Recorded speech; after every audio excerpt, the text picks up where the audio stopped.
The Catholic Church in Scotland is a very, very old church, but it has gone through periods of rising and then falling.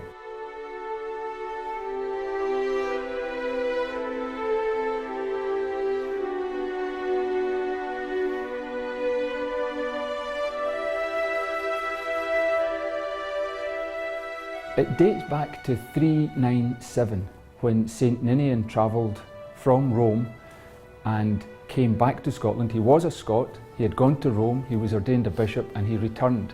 We're not sure exactly of the date. We think it's 397 because he visited St. Martin of Tours in France on the way back to Scotland, and Martin of Tours died in 397, so it had to be around about that time or earlier. He came to the south coast of Scotland, a place called Whithorn, and he established a community there. And over the next 1,000 years, the church expanded and grew to the point where the whole of Scotland became a Catholic country. And prominent figures through that period would be people like St. Columba on Iona, who set up a famous monastery there.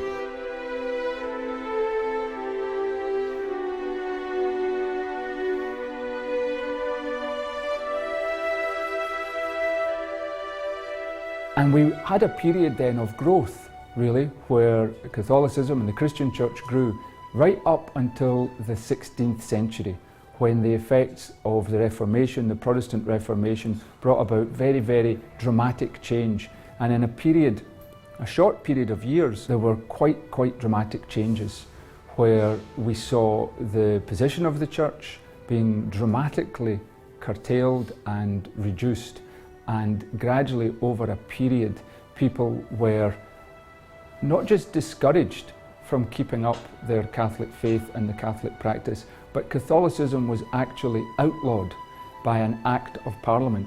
So it became illegal to say Mass, illegal to train as a priest, and illegal to receive the sacraments. They were banned by law, and obviously that had a severe effect on the church, and so the Catholic Church shrank right down. People were effectively forced to abandon what was their faith.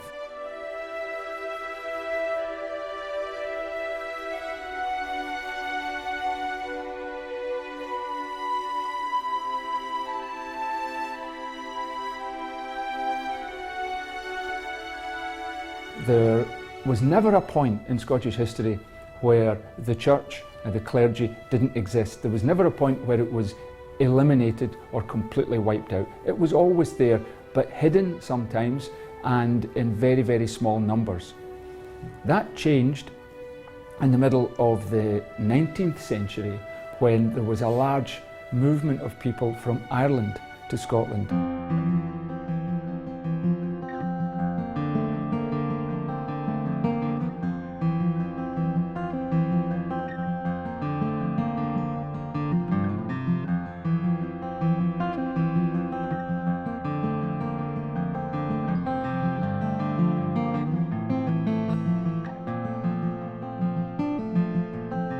As the two flags each side indicate, the Irish flag and the Scottish flag, it's the influence of Irish Catholicism on Scotland.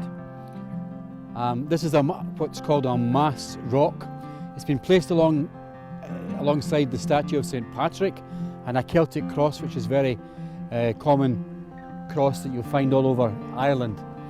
And the story of the mass rock is that in penal times in Ireland, it was forbidden to hear Mass, to celebrate Mass, and so the Catholics at that time would go out to some very kind of isolated place, and frequently a stone like that, a rock, was used as the altar on which they celebrated Holy Mass. And in the mid-19th century, between 1845 and for 10 or more years afterwards, there was a terrible famine in Ireland.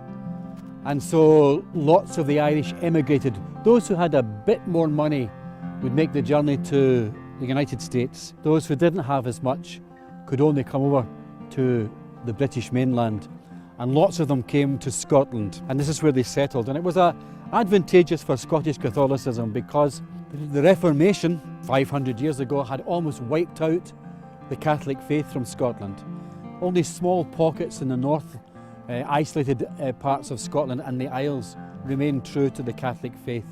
So when the Irish came over in the mid-19th century, they brought with them Catholicism, the Catholic faith. Huge numbers came. About 1 million people emigrated from Ireland to the UK and another 1 million to the USA. And for the most part, the people who came from Ireland themselves were Catholics. So we saw a period where Catholics started to return, where the church started to grow again, where the demand was for priests to minister to effectively a new Irish mission church in Scotland, and that led to growth to the point where by the end of that century, 1878, the hierarchy in Scotland, who had been dismantled at the time of the Reformation, they were restored.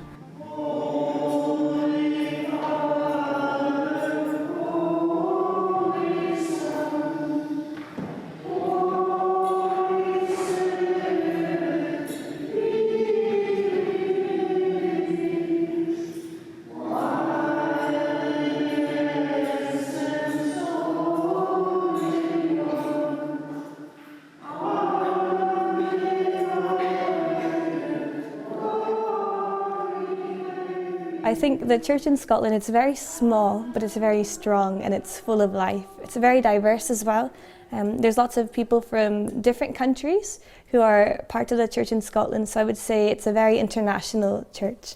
And it's extraordinary how all the different nationalities work together in a very specifically Scottish context, of course, but that the church in Scotland welcomes everybody with open arms and really allows them to be an integral part of its ministry and its life. We're in the southeast of Glasgow. The parish is just over 60 years old. It began in a house not far from here, but the church was built in 1957. Most of the parishioners would be of Irish descent. In fact, many of the parishioners are first generation Irish still.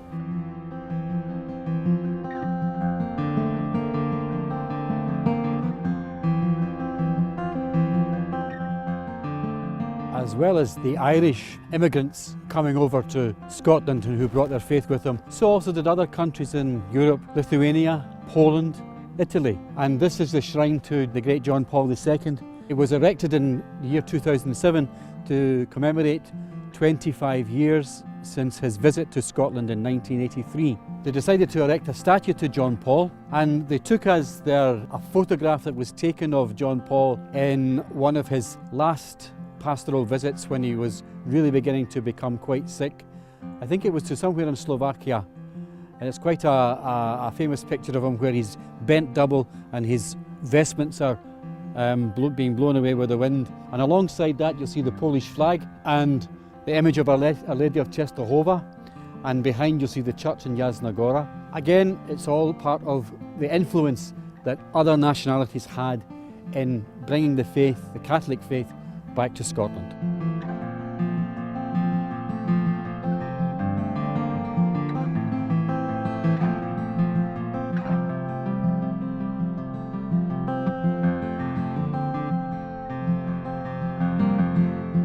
There was a tradition of Lithuanians coming over here to work in the coal mines and the industry that was very much prevalent in this part of Scotland. Those who came after the Second World War were displaced persons, what we call displaced persons. They were running away from the Russians or had been thrown out of their homes by the Russians.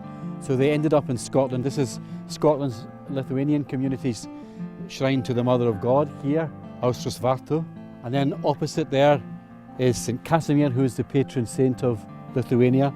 And then one of the typical crosses that you see all over the countryside in Lithuania in the centre.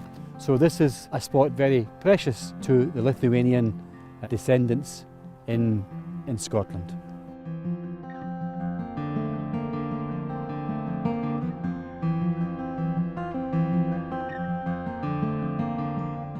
Probably around about the 1970s, 1980s, we started to see a fall in mass attendance and a fall in vocations.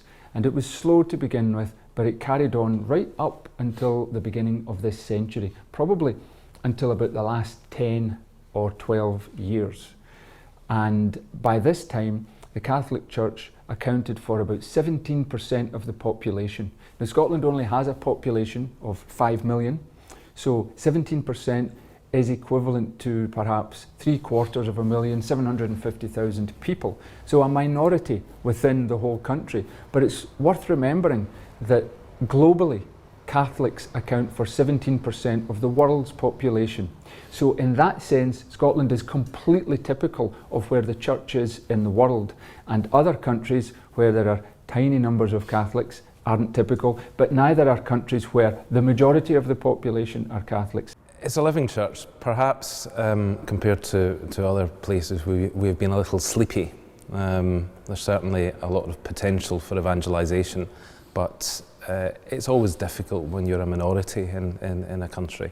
This parish would be a lot older. You would probably have seen from Mass the number of young people is rather low. For here it's because when young people move away to study or to work, perhaps they don't return here. And on the whole, we would have more older people than young people, but there are still many devoted and fervent young people going to Mass still. And we hope that they will have an effect and bring more people to our Lord.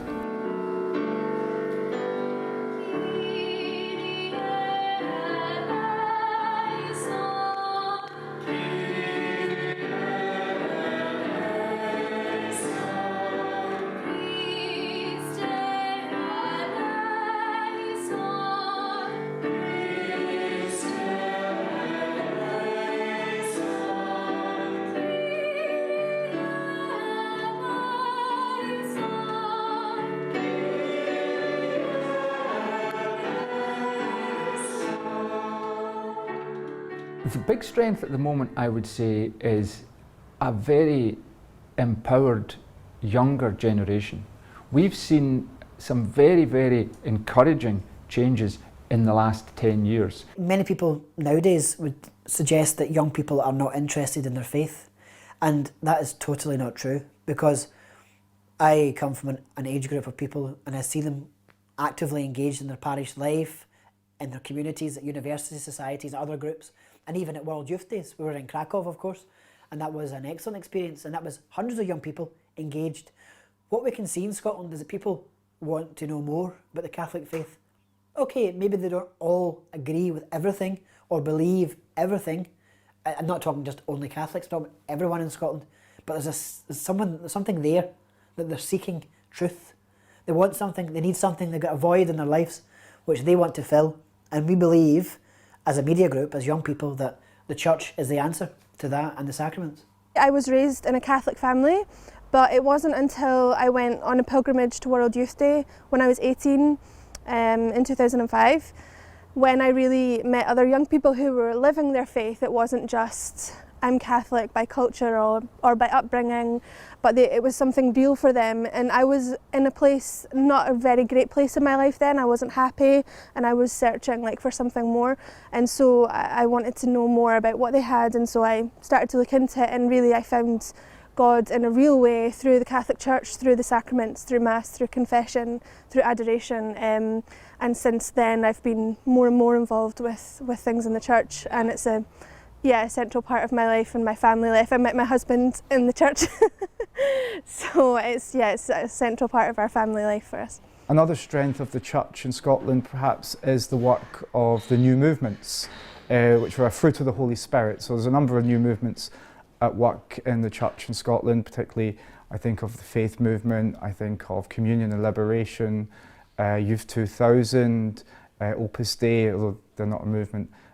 These organisations are doing great work to help our young people especially deepen their faith, in terms of deepen their spiritual life and their knowledge of the faith as well. Obviously the hierarchy is a hierarchy and they carry a lot of weight and their decisions have a huge impact on the Church, but there is a tremendous amount of work done by the laity in parishes and churches all over the country who do a lot of the stuff on the front line, working with the poor, helping other people, spreading the gospel. A lot of that is done by the laity, and we are also in a situation where we have a declining number of priests, we have an ageing, priestly population, so new duties are falling to the laity. I think that is inevitable.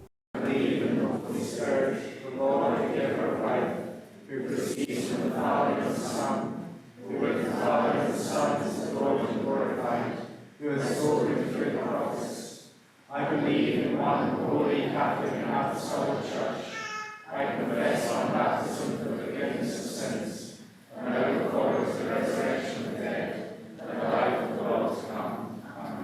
had a couple experiences where I was speaking in the high school about the nature of the love of God, that the love of God is huge and it's unchanging, and that God loves us as we are, but of course calls us to be transformed into the people that He's made us to be. And so I remember some girls started crying, because they're like, what is this? So I think it was quite a strange message for some of them. Definitely it's something new that they haven't really experienced before. Or just last night we took a group of young teenagers to something called Night Fever that we have. So it's Eucharistic adoration, and again we saw a lot of the girls, just a lot of the sadness that was in their hearts really come up for the first time. So I think initially there's a reluctance to the message, but I think if you persevere in friendship and with hope and sort of this unchanging love, this persistence, then people do eventually open up once there's that trust and they are willing to listen, or at least to be exposed, to something really hopeful and wonderful found in Christ and His church. Night Fever is an event of evangelisation. It started in Germany as a result of World Youth Day in 2005. So it was started by two young people, and the main charism is street evangelisation, and it's centred on adoration of the Blessed Sacrament. There will be Holy Mass and then adoration for 3 or 4 hours, and during that time there will also be opportunity for confession and for prayer, and there will be music playing in the church. But very importantly, there's teams of young people who go out into the street in pairs, and they bring candles with them to invite people into the church to light a candle, to say a prayer, just to come in, just to be there, to be quiet, to take some time out of whatever they're doing. And it's quite amazing because you go onto a busy street in Glasgow where people are going to the pub, they're on a night out, and you get groups of people, young people, old people from all faith groups or no faith, and they come into the church and take maybe 5 minutes out of their evening, or sometimes they stay for a long time and they have a real spiritual experience or an encounter with God. So it's quite a powerful event. I think that Night Fever is the gospel lived out in a really concrete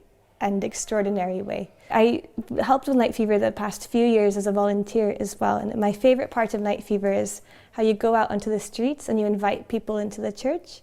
But of course Christ is exposed in the Blessed Sacrament, and then there's priests all along the side hearing confessions. So you're bringing them to Christ in a sacramental way, which I think is extraordinary. So I love that idea of God's people going out onto the streets and saying, come, you're welcome, you're known, you're loved. Here, come and have this encounter with the one who made you, the one who died for you, the one who loves you.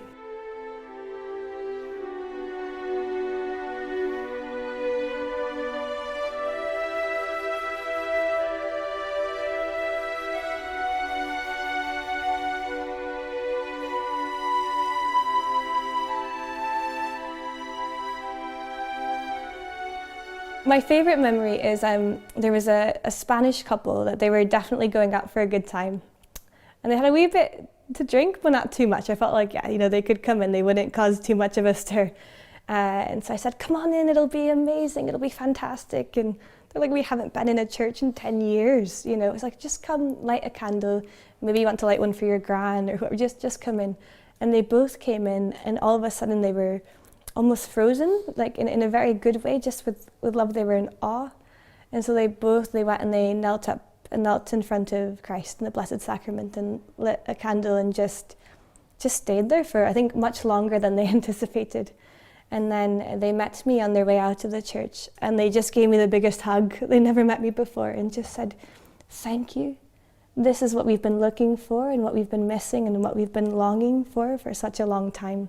It's exactly what we needed. So that is my favourite memory of Night Fever. Again, initially they were just like, oh, we're going out, we don't care. But if you just persist and say, no, look, you're welcome. Just come in, have a go, see what you think. You're not going to be judged, it doesn't matter, it's been 10 years. Just step in and see what you think.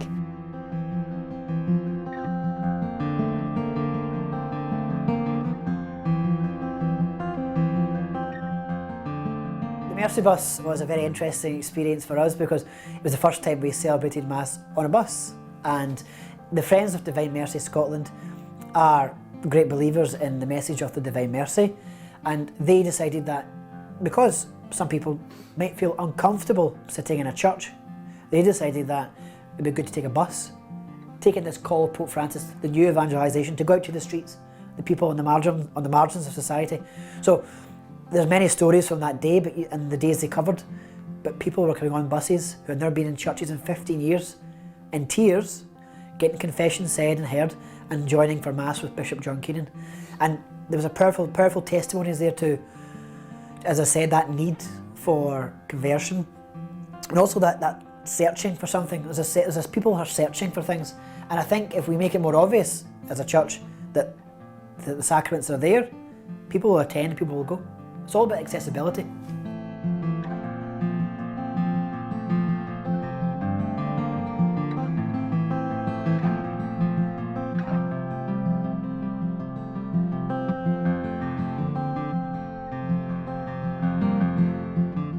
The only way to evangelise is through the liturgy and through saying, this is what we believe.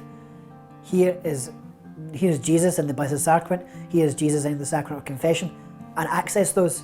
And as long as we lead people to those, He'll do the rest.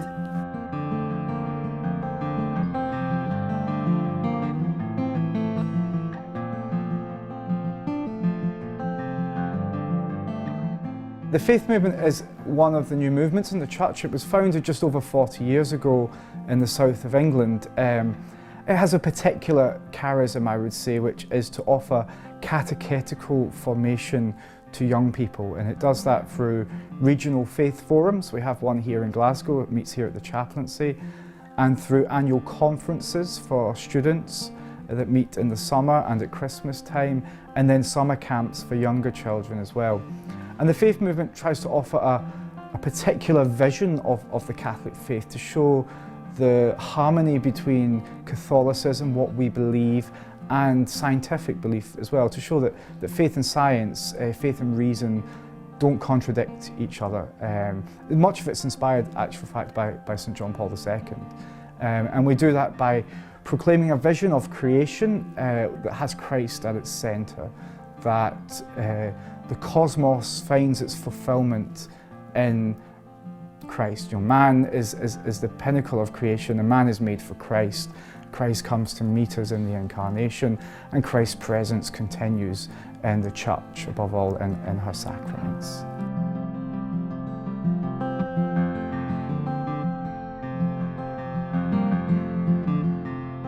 It's perhaps not the biggest movement, but it certainly is successful. I think we see its fruits. In particular, it's inspired lots of vocations to the priesthood, and that's probably its greatest sort of gift that it's given to the church in Scotland and in England as well, is that it's inspired lots of vocations to the priesthood and to the religious life as well, and also to marriage.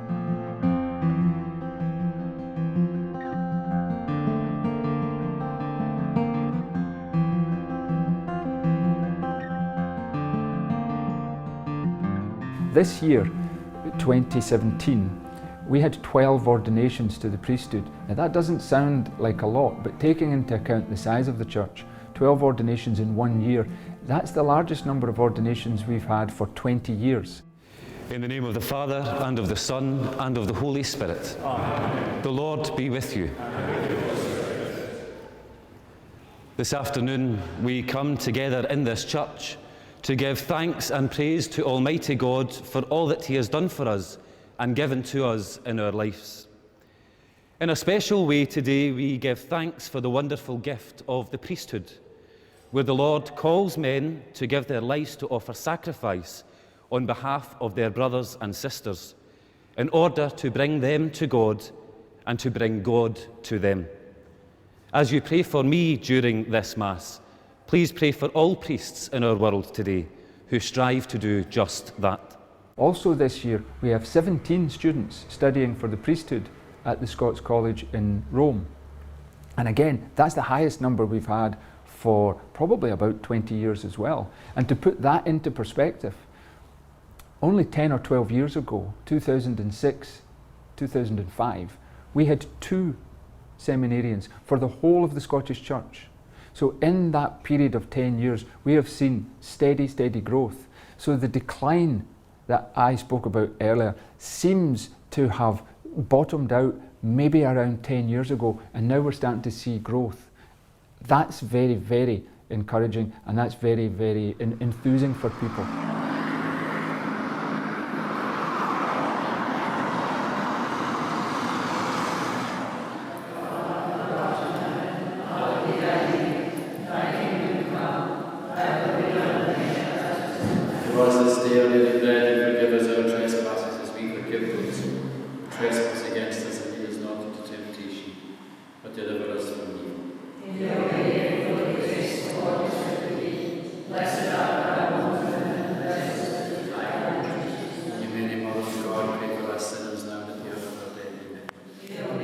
Particularly in the west of Scotland, there's still a strong devotional life. You know, in our parishes, devotion to Our Lady, to the Sacred Heart, to Divine Mercy is very popular here. I've experienced in the parishes that I've been in, you know, people will gather to pray the Rosary. I think our natural instinct often as Catholics is when we've got something we're worried about, we will say a Hail Mary or we'll ask for Our Lady's intercession, for she is the Mother of God, the Mother of Christ, and the Mother of the Church. She's our mother too. And I think we still have a sense of that here. And you find that in parishes. I always say to our students, it's funny that there's always more candles lit to Our Lady than to anyone else. And that just tells you something, that we do feel her protection, and we always do seek her intercession because we know that she is our mother. Our Lady is the great protector of the Church. She was the one who was with our Lord, protecting him every step of the way. She was in the background every moment of his life, from the moment he was born to the moment he died on the cross, when everyone else or most had deserted him. And if Our Lady is with the Church every moment, the Church in Scotland every moment, then it will only be strengthened.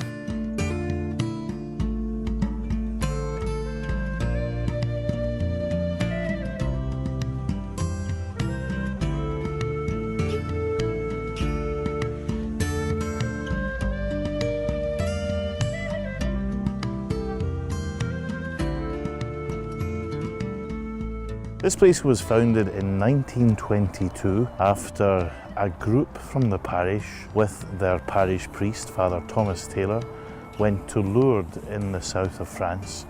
And when the parishioners came back home, they asked Father Taylor to found or recreate the scene at Lourdes with the statue of Our Lady and Bernadette. And from there, from 1922, on the second Sunday of October, when the grotto was blessed and consecrated, hundreds of thousands of people have visited this place every year. It's dedicated, in fact, not only to Our Lady of Lourdes, but to Saint Therese of Lisieux, the Little Flower. She is very popular, very venerated here.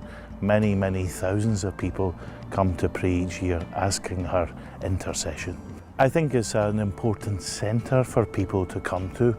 Many of the national events, national masses, national rosaries, consecrations happen here. Everyone in the Catholic Church in Scotland has heard of Carfin. Many, many have visited Carfin, and it's a focal point then for the Church in Scotland.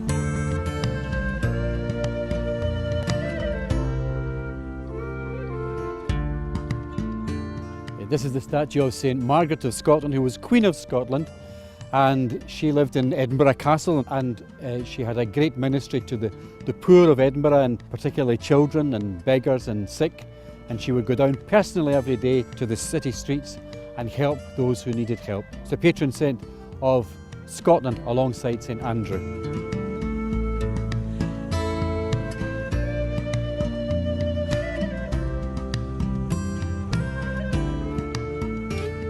This is the statue of St. John Ogilvie.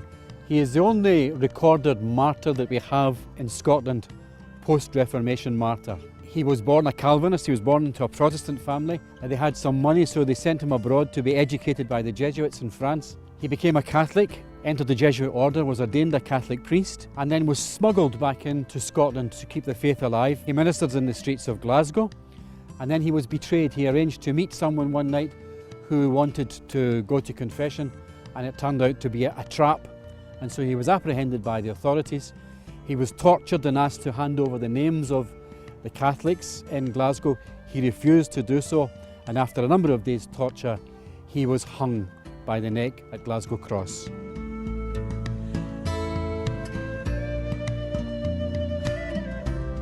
There was a devotion, and there is a devotion to him, and there is a sense for a lot of people that so much was lost. The relations between all the churches in Scotland now, all the Christian churches, are very good. They're very warm, they're very friendly. A huge amount has changed. Definitely a turning point for those relations was the visit of St. John Paul II.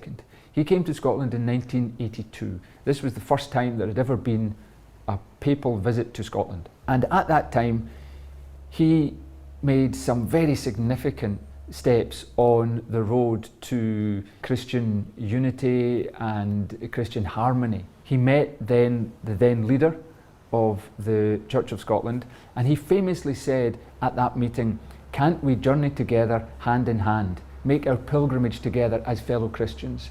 The point he made was, there is much more that unites us than divides us.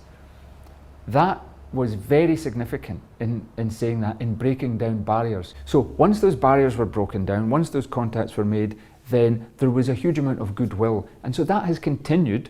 It's continued in the sense that we meet our counterparts. I will speak to my counterparts in the media office of the Church of Scotland, for example. But probably where it's had most effect has been in parishes. So in a community where we have a Catholic church and a Church of Scotland church, usually the minister and the priest will know one another, they'll get along. There'll be ecumenical engagement and interaction at the parish level.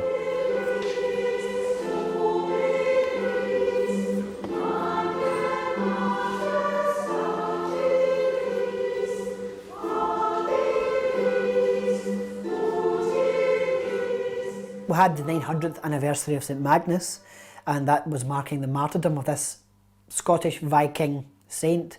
So it was quite historic in the sense that all the bishops of Scotland, including some from Norway and Copenhagen and England, joined in this cathedral, which is no longer a Catholic church. It was before the Reformation, and they do say Mass occasionally. There's a good relationship with the local Protestant church, but this was the first time that all the bishops had gathered there and said Mass. And to be honest, it was very moving to see the liturgy, to see the music, the chant, and the incense rising up once again in this magnificent building, which is testimony to the faith and the belief of the ancient Scots who lived, our forefathers in the faith, who carried the burden for faith through good times and bad.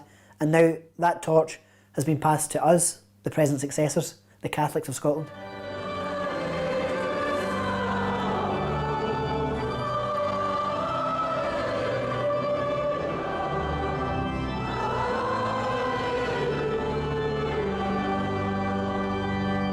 The church is a vibrant church in a sense. There's so much going on. It speaks for itself. All age groups, parish communities up and down this country are doing so much good things in areas of care, working for people in the streets, helping the homeless, the vulnerable. They're doing so much, and this is all happening under the radar of the media who don't want to report these things. I'd probably use the word marginalisation. The church is often pushed aside, and people try to paint us as irrelevant. Of course, nothing could be further from the truth. The message of Jesus Christ is even more important today than it's ever been. But the values that especially the Catholic Church has do not sit comfortably with the modern agenda. And the media especially work very, very hard to make sure that our voice is not heard. Ironically, one of the reasons the church still has a voice is because this secular consensus which exists always needs a contrast. And so the media do come to the church because they know that they won't hear what the church has to say anywhere else. In the past, on ethical and moral issues, whether it be abortion or same-sex marriage, or same-sex adoption or euthanasia, on those issues, you would have heard a range of opinions. You'd have heard them across the political spectrum. But that has changed now, and for the most part, the political parties are united in their very, very secular liberal views on those issues. So the only place the media can see to find a contrast to that approach, and I should say, in the case of some of the other churches, they have adopted a very, very secular liberal position. Just in the last couple of weeks, the Scottish Episcopal Church conducted a same-sex wedding ceremony here in Scotland. So on issues where in the past you would have expected all of the Christian churches to stand united, that has fractured. But the Catholic Church will still stand for what it has always stood for, which means we do have a place and our voice is heard. In other areas, the position of the Church often is heard so that it can be criticised.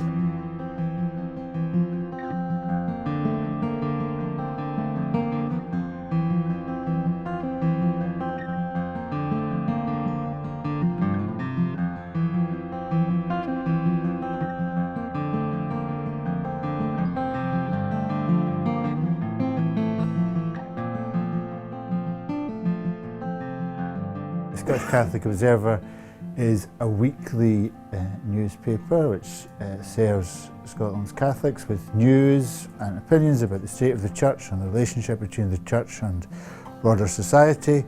It's generally sold in parishes across the country. It's seen by tens of thousands of people every week, and we try and report what's happening in the Church for Scotland's Catholics and also be a voice for them in the broader media. The newspaper actually goes back to 19th century, so it's a very long-standing thing, and I think they recognise that there are issues of particular interest to Catholics that are not covered in the broader media.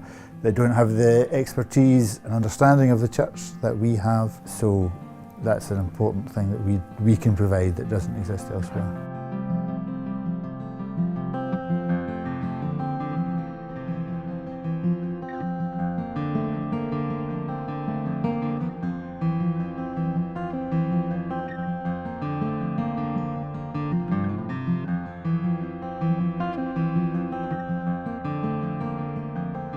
We started from a parish page, so we're here just now based in the parish of Holy Family in Moss End, and our parish priest, Father Jim Grant, approached some younger parishioners, myself, my cousin Brian and another girl, and we started a parish page which very, very quickly grew in numbers and followers because we put on our videos, which we decided to cover some of the masses here and the more beautiful things that happen in the church.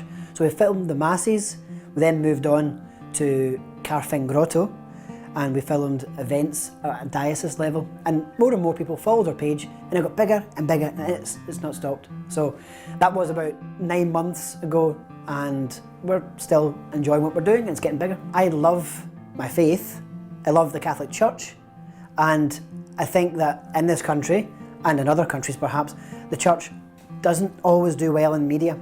Now, I'm not trained in media, this is a hobby, and I believe that my cousin Brian and I have a talent in making videos and an interest in making videos.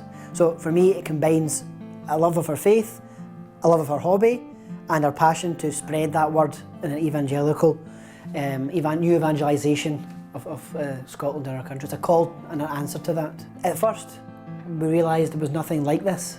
There were EWTN and other Catholic agencies, but they weren't so much speaking in an accent that was familiar to and specific to Scottish identity. So when we started this, we filled, we think, a void. And what surprises us the most, almost humbling in a way, is that if we go north, if we go south in Scotland to islands or cities, people come up to us in the Catholic community and say, thank you so much for what you're doing. I recognise you, great work, and it's quite interesting to see. So Brian and I have been very moved by that, and we feel that it's a great reward for what we do.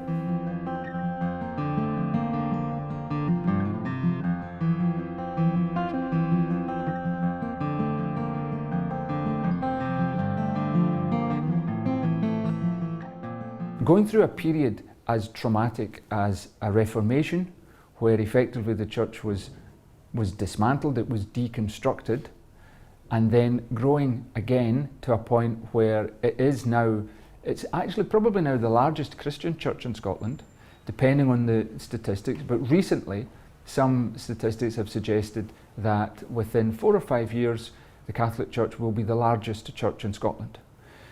That's a dramatic change. It's not especially because the Catholic Church is growing quickly, but it isn't shrinking anymore.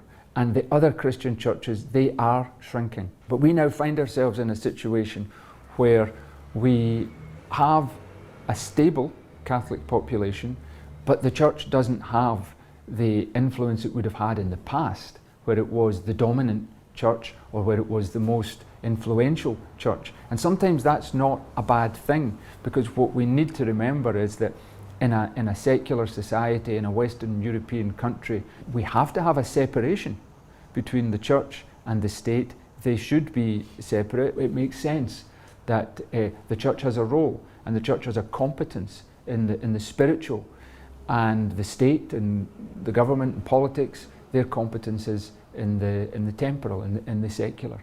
So we are in a situation now where that is respected, but at the same time, Christian practice in Scotland has declined, and it is very much a secular society. People have stopped going to Mass, effectively, have moved away from the church. And you see that as a generation. Even in our churches, there's a lot of grey hair. You know, there's a lot of white hair. The younger generations have, in some cases, been lost to the church. We cannot deny that there is a diminished understanding of the real presence, which is something that priests are working very hard to combat. You know, the expression the communion queue gets longer and the confessional queue gets shorter is not without truth, and certainly there's a lot of work to be done. But that's why partly what we do with the children to encourage the faith in the real presence of Jesus Christ and in all the sacraments. The challenge is the same one that faces the church, particularly in Western Europe, but really at many parts of the world, and that's aggressive secularism.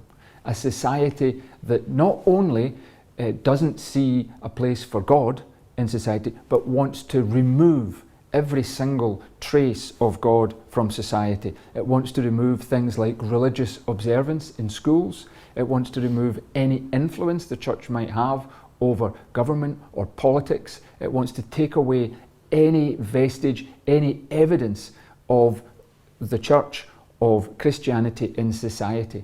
And that's a significant challenge, because many people listen to that message. They feel now that they aren't obliged. In an earlier generation in Scotland, 50, 60 years ago, people would have felt obliged to go to church on a Sunday. Most wouldn't be to the Catholic Church, it would be to the Presbyterian Church of Scotland, but that was the norm. That was what happened. People felt there was social pressure to make sure that you conform to that. That social pressure has completely gone, and so it's led to people just rejecting the idea of faith. Of course, the irony here is that secular humanism is in itself a belief system. They portray it as being somehow neutral or normal or the default position, but it isn't that at all. It's a choice, and I hope and I think that over time people will see that it's not the neutral position. It's not normal to be an atheist. To believe in God is the normal position. That's the most sensible one for humanity. But that is challenged all the time in Scotland.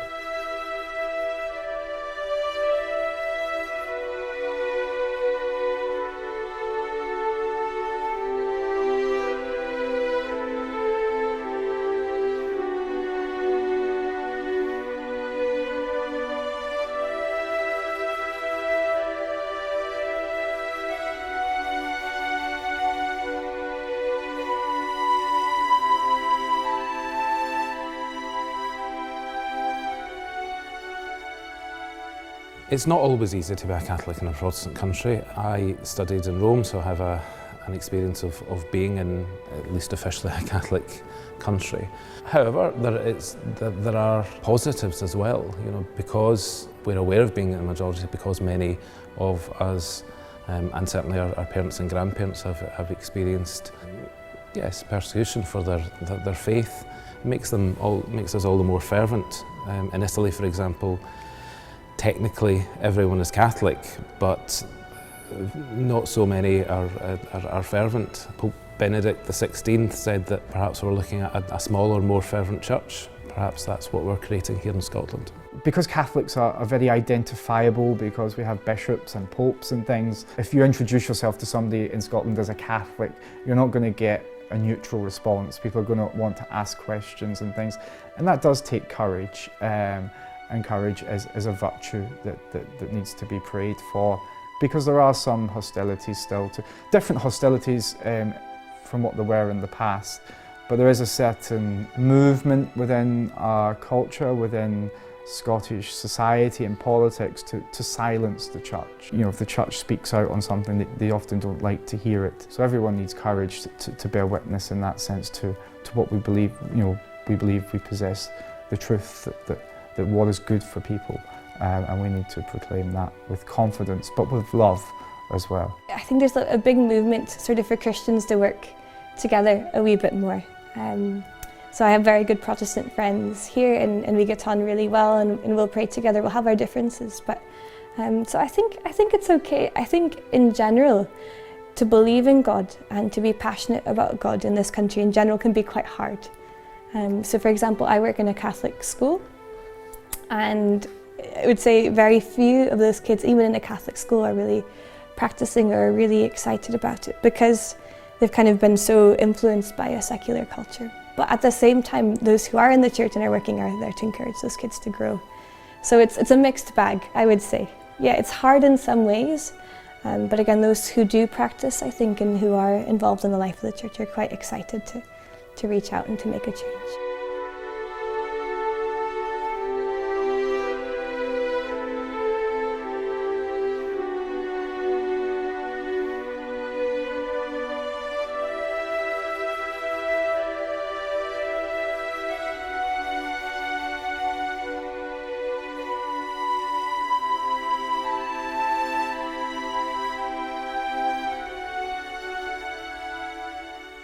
We had on the first Sunday of September the consecration of Scotland to the Immaculate Heart of Mary in this centenary year of Fatima, the 100th anniversary of the apparitions to the shepherd children. And the bishops had been petitioned for a while to consecrate Scotland, and they decided to do it at what is the national pilgrimage on the first Sunday. And we had around maybe 6,000 people came to Mass that day. It was a wonderful experience. Our Lady asked at Fatima for the whole world to be consecrated. The question there was a matter of form. Had Scotland been formally consecrated, and how do you do that, and what does it require? And the feeling among our bishops was that it requires the Bishops' Conference, which in Scotland's case is quite a small Bishops' Conference. We only have 8 dioceses and 8 bishops.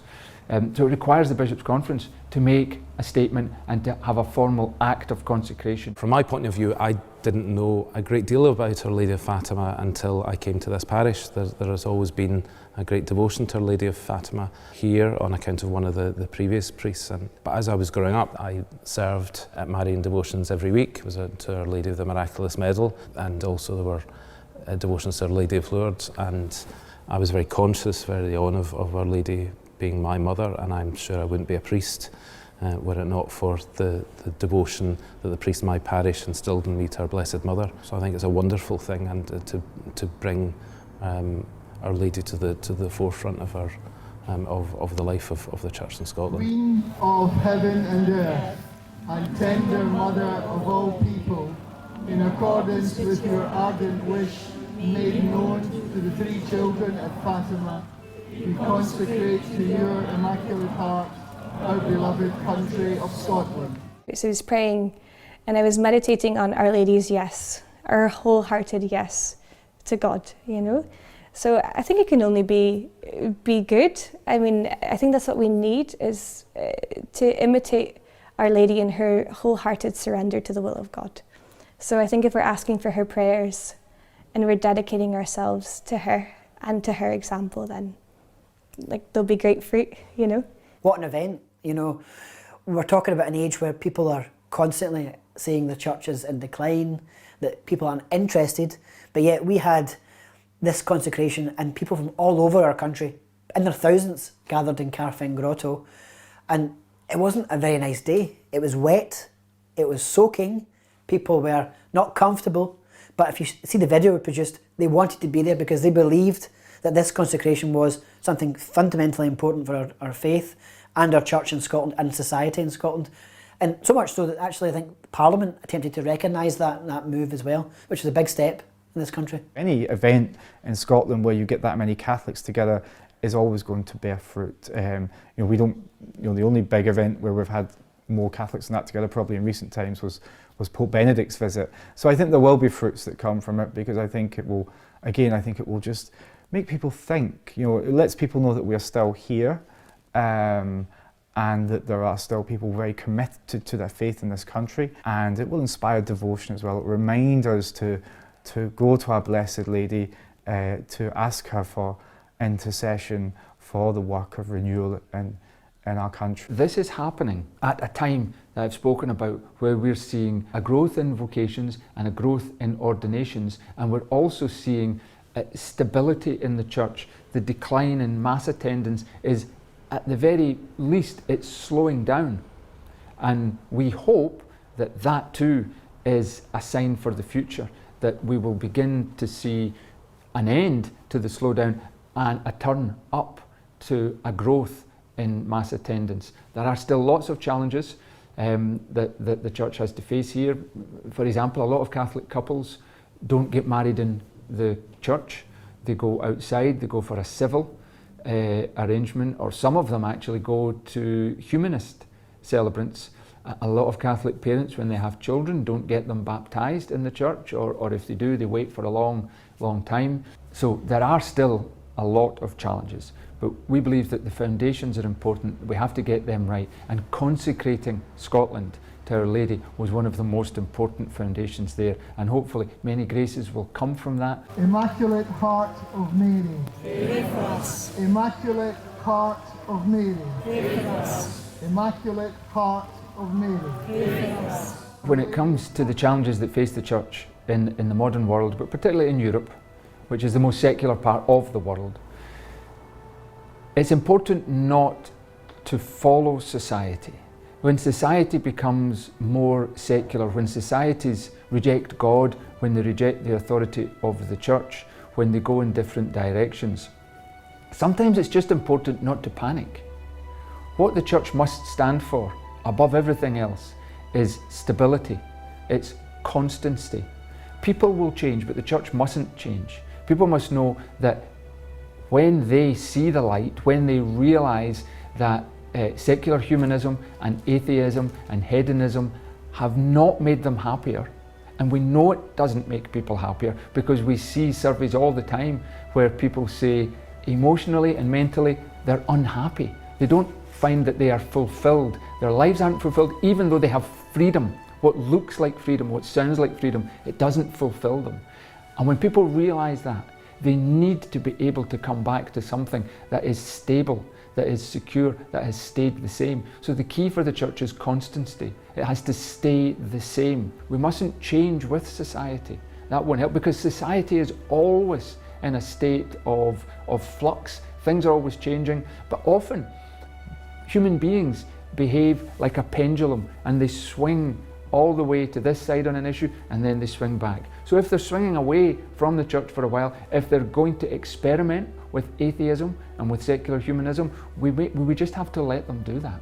That perhaps is the best way for them to see how empty that is. And after they realise that, they will, please God, they will swing back again. And we need to make sure that the church is here to meet them and to welcome them. God didn't stay distant, he didn't stay up and look at the world fall to pieces, but he came down. He was born in the most humble way, and then he was with people. So when I read the Gospels, I see Christ sitting with them, and I love Mark's Gospel, for example, where Christ actually reaches out and touches people. So you have a God who's very, very close, and we're called to imitate him. So of course, I think for the church to be alive, it has to be a church that is always reaching out, that's making itself uncomfortable. A church is making itself vulnerable, because that's what love implies. It means coming out of yourself for the good of the other, even if that's uncomfortable or awkward or a bit scary even sometimes, but it's a wonderful act, and that's when the church is most alive, is when it's reaching out in love, because it's doing what it was established by Christ to do. It's easy to be pessimistic, but a Catholic isn't a person who is pessimistic. Catholic is someone who's full of hope, and the future of the Church, as we know it and believe what our Lord said, is secure. Now, we don't know what form that will take in Scotland. It may be that there are church closures, it may be that there's a new growth, but we know for certain that there will be a church in Scotland, a Catholic church, and a presence of Catholics in Scotland in the next 50 years, the next 100 years. And with the new priest coming in, the future I think is bright.